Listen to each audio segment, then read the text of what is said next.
राघवपुर नाम का एक गांव था। उस गांव में राजू नाम का गरीब मोची रहा करता था। बेचारा राजू दिन भर लोगों के जूते चप्पल सिलने का काम करता था और लोग उसे बहुत ही कम पैसे देते थे, जिससे राजू का गुजारा बहुत ही मुश्किल से हो पाता था।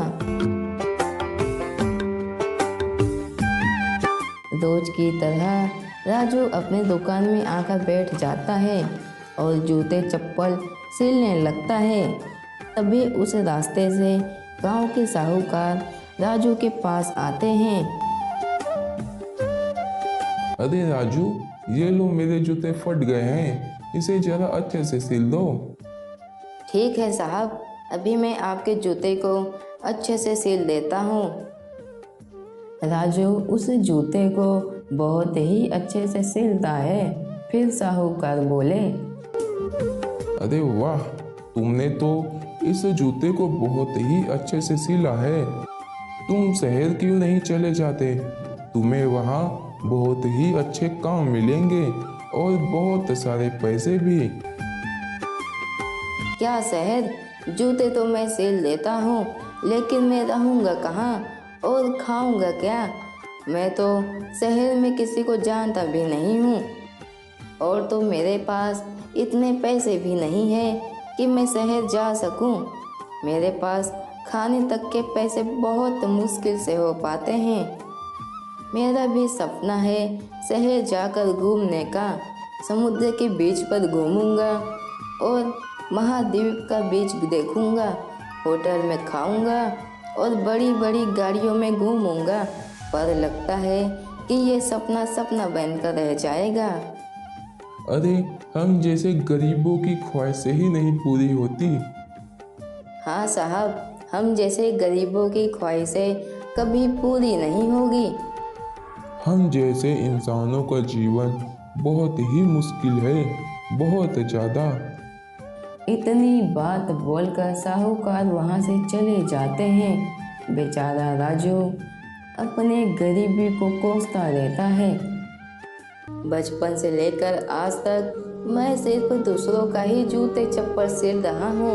आज तक मैंने अपने लिए एक जूता नहीं खरीद सका। कैसा नसीब है मेरा। हे भगवान, मेरे ऊपर थोड़ा दया करो। राजू अपने दुकान में बैठकर अपने गरीबी को कोस रहा होता है। तभी उस रास्ते से एक बैलगाड़ी गुजरती है जिसमें बहुत सारे सामान रखे हुए थे।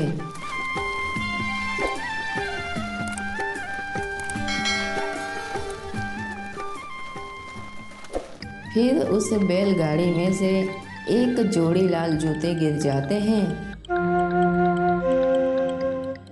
अरे वो दादाजी, अरे वो बैलगाड़ी वाले दादाजी, आपके सामान में से एक जोड़ी जूते गिर गए हैं। अरे वो दादाजी। राजू बैलगाड़ी वाले दादाजी को आवाज़ देता है, पर दादाजी ने राजू की आवाज़ न सुनते हुए वहाँ से निकल जाते हैं।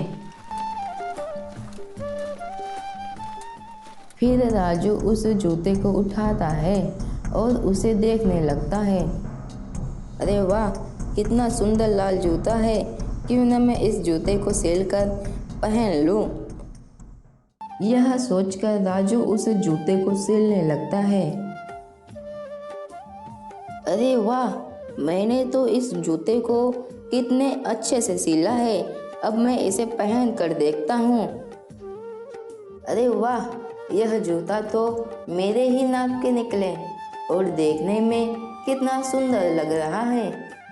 मेरे जूते पहनने के शौक तो पूरे हो गए। काश मैं इस जूते को पहनकर समुद्र के पास घूमने जाता। राजू इतनी बात बोलता है, तभी उस लाल जूते में से एक रोशनी निकलती है। देखते ही देखते राजू दुकान से गायब होकर समुद्र के पास पहुंच जाता है। अरे ये क्या, मैंने तो सिर्फ बोला ही था और मैं इस समुद्र के किनारे कैसे पहुंच गया। अब मैं अपने दुकान पर कैसे जाऊंगा। नहीं नहीं, मुझे मेरे दुकान पर ले चलो। राजू की इतनी बात सुनते ही उसे दुकान पर ले जाता है। अब मैं अपने दुकान पर कैसे आ गया? आखिर ये जादू हुआ कैसे? अरे हाँ, जब से मैंने इस जूते को पहना है तब से यह जादू हो रहा है।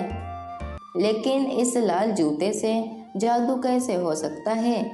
एक बार इसे उतार कर बोलता हूँ। मुझे समुद्र के पास जाना है।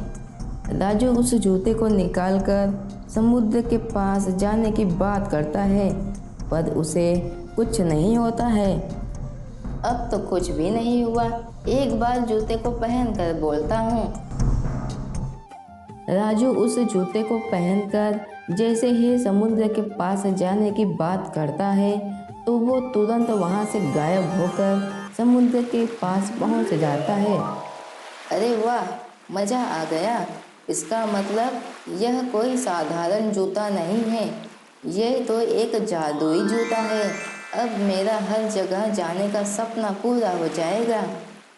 राजू उस जादुई लाल जूते को पाकर बहुत खुश हो जाता है।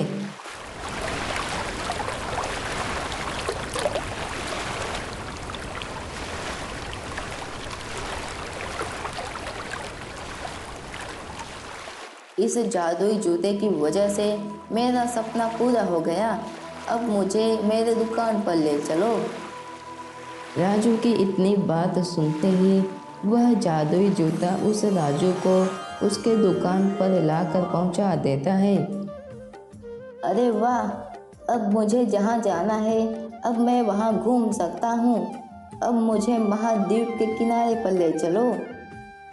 राजू की इतनी बात सुनते ही जादुई जूते ने उस राजू को महाद्वीप के किनारे पर ले गया। इतना सुंदर महाद्वीप के किनारे हवाएं चल रहे हैं। थोड़ी देर यहाँ रुककर हवा ले लेता हूँ।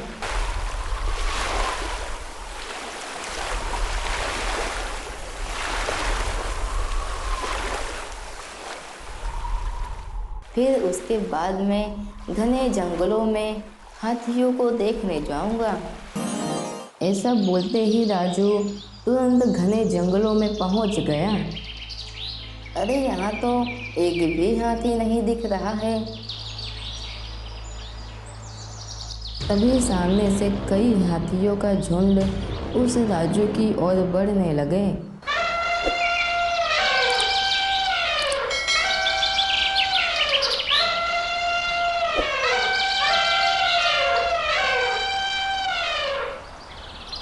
अरे अरे, ये क्या? ये हाथियाँ तो मुझे ही मारने आ रहे हैं। मुझे बचाओ, कोई है? मुझे मेरे घर पर छोड़ दो। इतनी बात सुनते ही जादुई जूते ने उस राजू को उसके घर पर छोड़ देता है। जान बची तो लाखों पाए। हाय, मैं तो जिंदा बच गया। क्यों न मैं इस जादुई लाल जूते को हर व्यक्ति को घुमाने का 50 रुपये चार्ज लिया करूं। इससे मैं बहुत अमीर हो जाऊंगा। हाँ, ये ठीक रहेगा।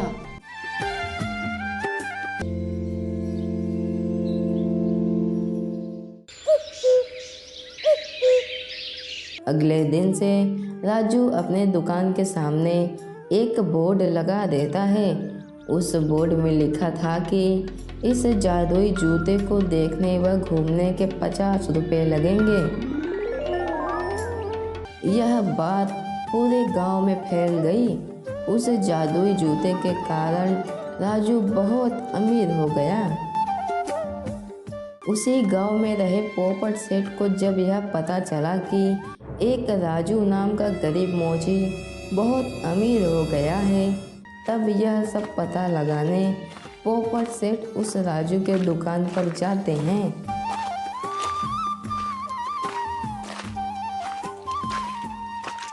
अरे राजू, ये जो मैं सुन रहा हूँ, क्या ये सही बात है? हाँ सेठ जी, आपने सही सुना है। लाओ मुझे ये जूते दो, मुझे भी घूमने जाना है। अगर आपको घूमने ही जाना है तो पहले लाइन में लगो। अरे तू मुझसे ऐसी बात कर रहा है? तुझे पता नहीं मैं इस गांव का सेठ हूँ। तो फिर मैं क्या करूं?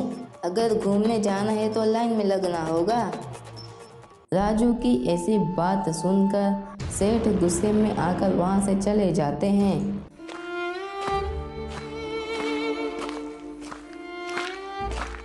तो कौड़ी के मोची ने मुझसे ऐसी बात की है, उसे तो मैं नहीं छोड़ूंगा। रात होने के बाद सेठ उस राजू के घर में जाकर उस जादुई जूते को चुरा कर अपने घर ले आता है। अब तो मैं भी इस जादुई जूते को पहनकर घूमने जाऊंगा। हे जादुई जूता, मुझे पूरे पृथ्वी का चक्कर लगाना है। इतनी बात सुनते ही जादुई जूते ने पोपट सेठ को आसमान की ओर ले जाता है। अरे अरे, ये मैंने क्या बोल दिया? घूमने के बजाय चक्कर लगाना बोल दिया। अब क्या होगा? थोड़ी देर बाद पोपट सेठ पूरे पृथ्वी का चक्कर लगाने लगा।